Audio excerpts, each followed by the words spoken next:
আমার হাতে একটা ডিজিটাল মিটার এবং এই মিটারটি দেখতে কিন্তু একদম ভালো মনে হচ্ছে যে কোনো জায়গায় ভাঙা নাই, কোনো জায়গায় কিচ্ছু নাই, সব কিছু ঠিক আছে। বাট যে সমস্যাটা আমি আপনাদেরকে একটু দেখাই, একটু কাছে নিয়ে আসেন। এই এই যে এটা মিটারটার ঠিক এই জায়গা থেকে এই ভিতরে দুটো একটা লক আছে। এই যে বেস পয়েন্ট, এটা কি বেস পয়েন্ট, যে যে জায়গাটায় এই জায়গাটা হচ্ছে সার্ভিস তারের সোর্স এসে লাগে এবং এই প্রান্ত থেকে দুইটা তার গ্রাহক প্রান্ত চলে যায়। তো ইনার এই জায়গাটি ভেঙে গেছে, বেস পয়েন্ট ভেঙে যাওয়ার ফলে এই যে সোর্স সাইডে বিদ্যুৎটা ঢোকে এবং সিটির মাধ্যমে যে লোড সাইডে বিদ্যুৎটা যায়, এখানে রিডিংটা কাউন্ট করে মূলত। তো সেই সিটির কানেকশন দুইটা তার এই যে ছুটে আছে, কিন্তু গ্রাহক ওই প্রাকৃতিক কারণে যখন দুর্যোগ হয়েছিল তারপরে গ্রাহক ঠিক এইভাবে ঢুকিয়ে মিটারটা ব্যবহার করতে আছে। গ্রাহক আমাদেরকে জানায়ও না যে তার মিটারটা ভেঙে আছে বা নষ্ট হয়ে আছে।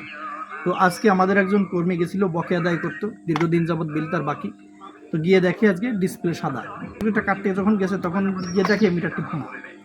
তো তাৎক্ষণিক মিটারটা গ্রাহককে বলে সংযোগটি বিচ্ছিন্ন করে খুঁটিতে মিটারটি খুলে নিয়ে আসা হয়েছে। এখন গ্রাহক আসবে, গ্রাহক অফিসে মিটার জমা দেওয়ার পরে গ্রাহক অফিসে গিয়ে তিনি এই কী কারণে ভাঙছে, ব্যক্তিগত কারণে না কী কারণে, এগুলো পরীক্ষা নিরীক্ষার পরে উনি টাকা পয়সা জমা দিবে। অফিস যে টাকা ধার্য করে জমা দিলে পরে পুনরায় ওনাকে সংযোগটা প্রদান করা হবে।